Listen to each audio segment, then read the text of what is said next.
Oke, Assalamualaikum warahmatullahi wabarakatuh. Eh, Ketemu lagi bareng aku Tami dan teman aku Ines. Nah, kali ini kita mau membahas soal komunikasi antar budaya. Yang kita bahas ini adalah jurnal komunikasi. Sebentar, saya share screen dulu materinya.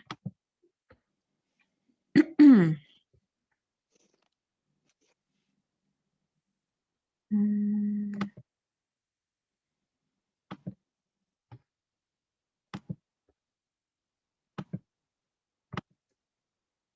Oke, sudah kelihatan ya.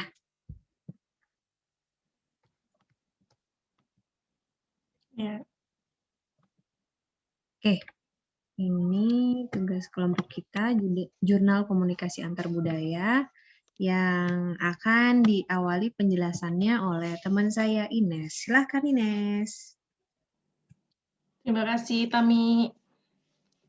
Jadi jurnal komunikasi antar budaya yang kami review ini, pertama judulnya Peran Identitas Budaya dalam Komunikasi Antar Budaya pada Mahasiswa Etnis Jawa di Universitas Subang.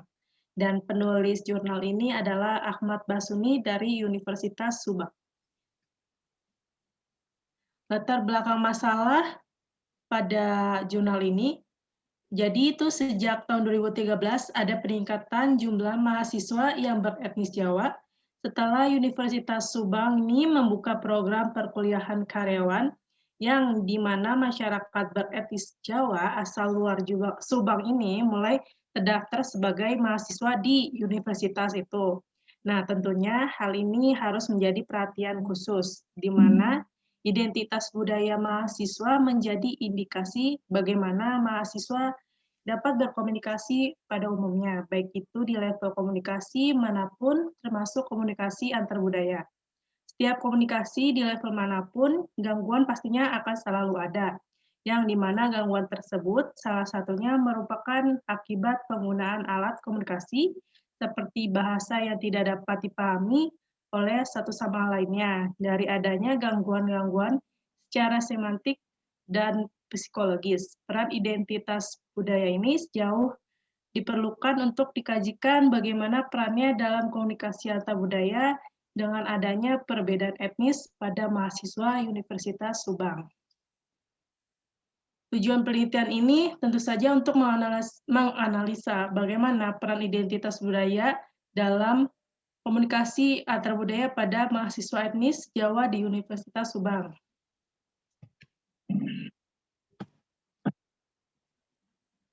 Oke, aku lanjut ke hasil Selanjutnya penelitian. akan dilanjutkan oleh Tami.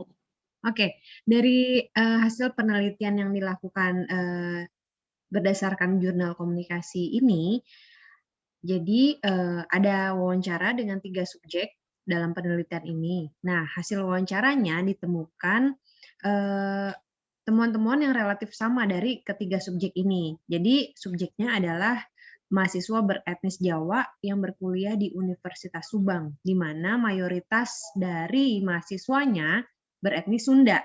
Nah, ketiga subjek ini sebenarnya nggak ada masalah sih pada umumnya, karena kebiasaan-kebiasaan dalam keluarga Jawa mungkin nggak jauh berbeda ya antara etnis Jawa dan Sunda. Nah, salah satu subjek juga memiliki ibu beretnis Sunda. Jadi kalau masalah pada umumnya sih nggak ada yang terlalu pelik masalahnya. Nah, persoalan mulai muncul ketika masuk ke dalam identitas sosial, di mana subjek harus membuka diri personalnya kepada lingkungan yang menjadikan dirinya bukan mayoritas. Jadi etnis Jawa ini menjadi minoritas di etnis Sunda karena sebagian besar mahasiswanya beretnis Sunda.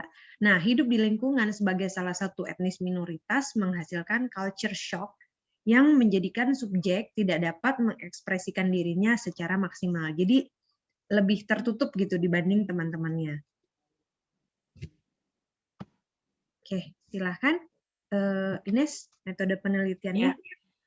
Untuk metode penelitian jurnal ini, penulis mengambil metode kualitatif, di mana pendekatan studi kasus di mana metode ini mempunyai khas tentang objek penelitian yang multi perspektifal. Analisisnya membutuhkan adanya analisis dari berbagai sudut pandang yang diharapkan akan dapat menjawab dan memberikan solusi bagi permasalahan yang dihadapkan dengan melakukan pendalaman secara komprehensif terhadap objek yang diteliti.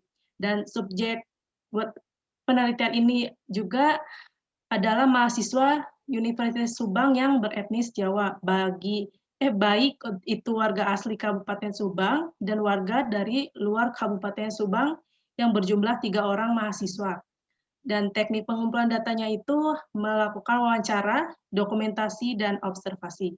Dalam penelitian ini, uji kredibilitasnya data dilakukan dengan teknik triangulasi sumber. Oke, lanjut ke hasil penelitian yang tadi. Nah, hasil paling utama dalam permasalahan yang dialami subjek yaitu seperti yang telah dijelaskan di awal terkait penggunaan bahasa kedaerahan yang tidak sesuai. Jadi yang biasa dia pakai adalah bahasa Jawa Tengah, sementara dia berada di lingkungan yang mayoritas menggunakan bahasa Sunda. Hal yang paling membuat subjek lama beradaptasi yaitu persoalan pemahaman dan penggunaan bahasa. Jadi subjek merasa asing dan tidak dapat memahami apa yang sedang dibicarakan oleh orang lain di sekitarnya, di lingkungan kampusnya. Bahkan kejadian di dalam kelas ketika kawannya yang sedang berbicara menggunakan bahasa Sunda, si subjek ini lebih memilih berdiam diri karena tidak mengerti apa yang diucapkan oleh kawannya. Jadi dia tidak mampu mengekspresikan dirinya secara maksimal. Namun, hal itu disadari dan diterima dengan baik oleh subjek, sehingga subjek dapat melakukan adaptasi dengan baik, walaupun memang tidak berjalan dengan cepat dan mudah. Jadi, meski terdapat beberapa hambatan yang terjadi dalam proses komunikasi itu, namun hal tersebut menjadi penguat bagi keberagaman etnis yang ada di Indonesia, khususnya di lingkungan kampus Universitas Subang. Nah, adaptasi yang dilakukan oleh subjek ini pada dasarnya sesuai dengan konsep identitas budaya yang dikemukakan oleh Collier sebagai berikut. Mary Jane Collier menawarkan sebuah perspektif alternatif yang dapat meraih dua tujuan.